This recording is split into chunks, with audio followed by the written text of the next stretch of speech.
Hello everyone! Nandito naman po ang inyong lolang kusinera. Samahan niyo po ako, magluluto tayo ng water spinach with tofu. So, umpisa na po natin ang pagluluto. Nagpainit na po ako ng kawali. And then, lagyan natin ng mantika. Magigisa po tayo ng,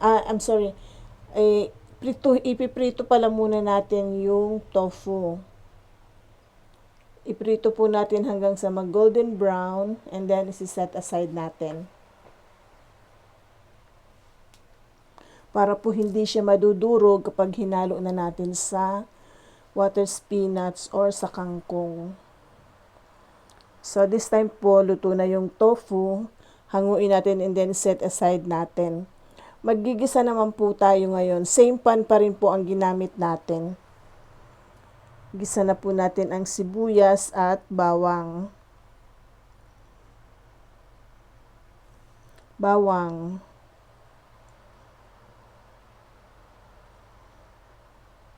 Gisa-gisa lang po. Maganda po itong recipe nito dahil budget friendly, napakamura po ng kangkong at tofu.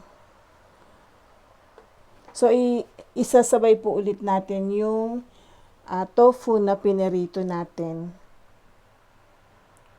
And then, maglalagay po tayo ng oyster sauce.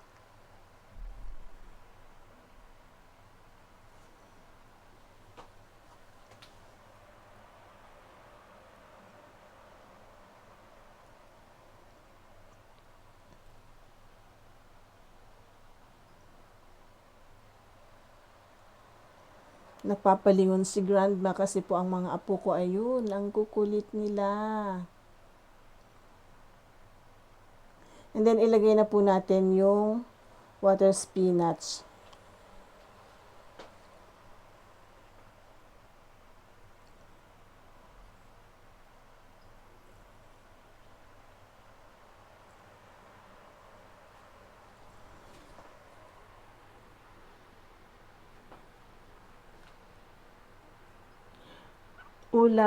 Tipid ulam tips. Ito po yung tipid ulam, budget friendly. So, haluin lang po natin ng maigi. And this time po, tatakpan po natin. Maglalagay po pala tayo ng konting tubig. And then, tatakpan po natin. Hayaan natin kumulo hanggang sa maluto yung spinach, water spinach. So, this time po luto na po ito and ready to serve na po.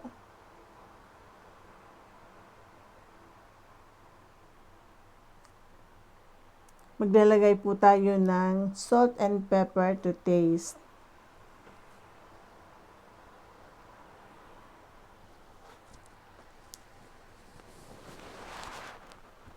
Ready to serve na po ito mga ka-grandma.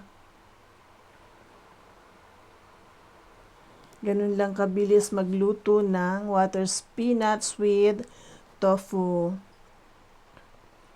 Sana po magustuhan niyo ang video. At kung magustuhan niyo po, huwag kalimutang mag-like, share, comment, and follow. Ngayon naman po, i-garnish natin ng sesame seeds. Na po ang water spinach with tofu.